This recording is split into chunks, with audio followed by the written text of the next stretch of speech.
Big U's son was recently killed in L.A. I've never met him before. I do know Big U, though. And me and Big U have always been cool. And I've said this plenty of times. What's the situation around his son? All right, so I got in a little bit of trouble about this just yesterday. So I got a few updates, a few things I need to clear up about this topic. So, right. It's just massive tragedy, man. Big U's obviously facing these serious charges. This whole RICO where they're saying developing options was, being used to embezzle money. Obviously, there's the murder of Rayshon Williams as well. So he's already facing a serious situation. And then his son, Baby Huey, getting killed. He was it was off Figueroa. A lot of people are saying, oh, it's really unusual. That's kind of a territory maybe associated with the Hoovers. But then a lot of other people are saying that wasn't quite. I've heard people talking about that was actually a Hispanic area that generally run that area where he passed away. And he had apparently walked up to a car and then they opened fire. But clearly he's somebody that knew how to navigate the streets. So I don't think he would be walking up to a random car with the ops in it or something like that.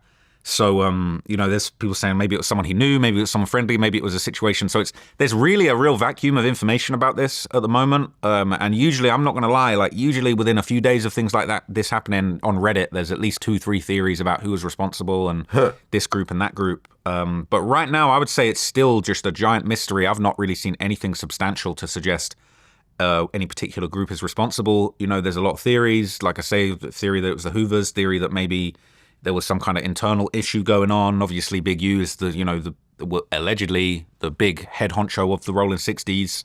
Maybe him not being around, led to maybe a lapse in security or something where maybe his son would have been looked out for better. So we really don't know. But the reason that I got in a little bit of trouble about this the other day was because I was just doing some digging around the situation. I found his Twitter profile. It's since been deleted. But before it got deleted, his Twitter profile had a bunch of really kind of dark and twisted tweets on it, where it seemed like he was it looked like at the time, he was kind of tweeting in the third person and saying, all type of stuff, I won't get too into it, but him tweeting like, I'm a screw up, I always getting bailed out by my dad or whatever, and quoting song lyrics, but like dark song lyrics, like a lyric from a Kendrick Lamar song where it's like, my daddy a killer, like all crazy stuff. So I did a little video just saying, oh man, he had some really crazy tweets. Like before he passed away, there were some very disturbing tweets. Now, a whole bunch of guys from around him have contacted me to let me know, and I've just cleared this up in a video on my second channel. Apparently, he was hacked on Twitter, and he had some vindictive ex-girlfriend that was basically on his Twitter, like wiling out and basically trying to make it look like he was having issues with his family. Like one of the tweets was like a picture of his mom saying like, I don't even know if basically dissing his own mom and dissing his dad. And so I ain't gonna lie, I thought that it was like, oh, he was struggling for mental health and maybe he was, tweeting a lot of crazy stuff out there. So I've been told by his cousin reached out to me and said, yo, that he got hacked. It's a crazy ex-girlfriend. I couldn't find anything outside publicly, but sometimes stuff isn't public. I couldn't find anything public. There wasn't any like feud with him and an ex-girlfriend, or there wasn't anything that he put out there to be like, yo, man, this is all cap. But I've been told by his close people that apparently that all those tweets are fake and someone was trying to set him up and make him look bad. Now, I'm taking their word for it on this one, but it does seem like, okay, well, if he had that going on, he had all type of issues with different people. Like he must have, if people are hacking his Twitter and trying to make him look like he beefing with his family, clearly he had a lot of issues going on. So right now, we really don't know. I'm keeping an eye on it because obviously that's one of the kind of biggest cases underneath the Big U case as far as LA, like Big U's case that he's in. Now his son passing away, and I know a lot of people. I spoke to Brick Baby the other day, man. He was just super hurt by everything that had gone on, and obviously Bezu just passed away as well, and Brick was close with Bezu too. So I think just a lot of the guys from over there have definitely been struggling and going through a lot right now. But I think that the Baby Huey case definitely like really mysterious, and I'm still like looking really close into it and trying to find new info, but there's not really been much, and like I would usually expect more, at least people to be putting out theories and stuff like that. Let's just do a quick search to see if there's anything news-wise. About Baby Huey? No. Everything's from 4 or 5 days ago. Yeah, there's nothing like today or yesterday. And I feel like maybe there was a certain degree of like, because there's been so little news about it, like me digging into his tweets was kind of like, it was picking up a lot of traction just because I think everyone was just looking for more information. And like, that was kind of like, okay, well, this is crazy. It's something that I found. But like I say, his cousin's reached out. He's told me that it's not true. I'm take his word for it. But everyone wants to know what's going on with that. I mean, that's super high profile. Well, Aren't there 75 potential snitches in Big U's case? That's what they're saying, yeah. Potential. 75? Well, potential snitches, right? Potential people that could turn on him. But I mean, just on the balance of probabilities, man, you got 75 loose ends. Like, statistically, surely one or two of them going to want to save themselves. Yeah, I mean, that's like 2 football teams. And Big U was You know what coaching the I'm saying? football teams, man. So, Yo. bruh, it really, Big U clearly, I mean, he's somebody that, you know, he abides by the street code. He allegedly the big dog over there, so he probably ain't even got anybody that he could flip on, and I wouldn't think he was somebody that flipped no matter what, regardless. So it's going to be tough, and he's going to be representing himself in court too.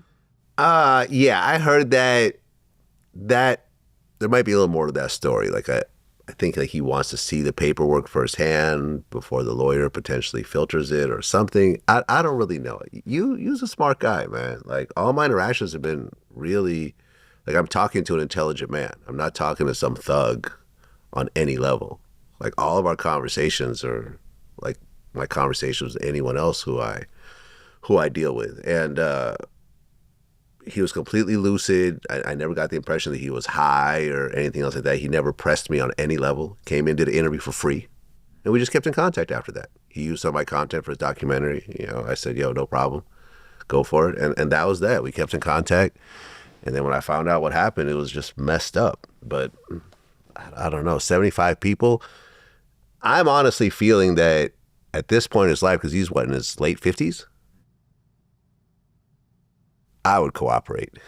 Honestly, it's like if I had a whole bunch of information that could get me out of this situation, because you're doing life. With this many charges, you got RICO, you got extortion, you got Mann Acts, and then they're trying to tie him to a murder and so forth. Like, yo, and all the priors he's had throughout the course of his life, this is not going to be a Diddy situation where you're out in a year and a half. Like, you're going to die in prison. So at this point, what's important to you? This image of a rolling 60s OG, or is it the rest of your life in reality? Yeah, I mean, the one thing I think that could really work in Big U's favor is I still think there's some doubt, there's some loose ends about the actual murder. And I think a lot of people have been speculating exactly what the motive would have been for that murder. I think this motive that the kid had made a diss song is a little bit far-fetched. Yeah. Some people are kind of suggesting maybe there was more going on behind the scenes, maybe some more personal issues that were going on within the family.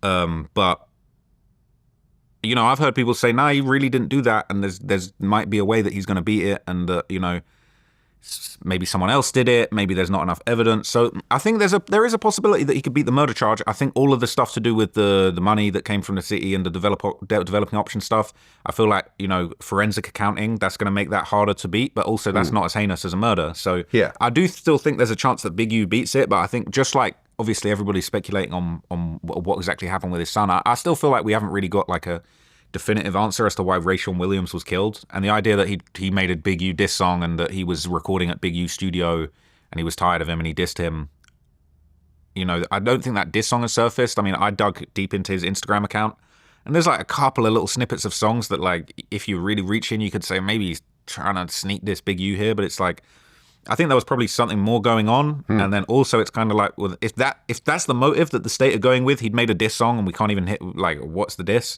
And that's why he murdered this kid. I feel like that's a bit of a reach. So to be honest, I think he's got more of a hope than someone like Dirk. Yeah, free Big U.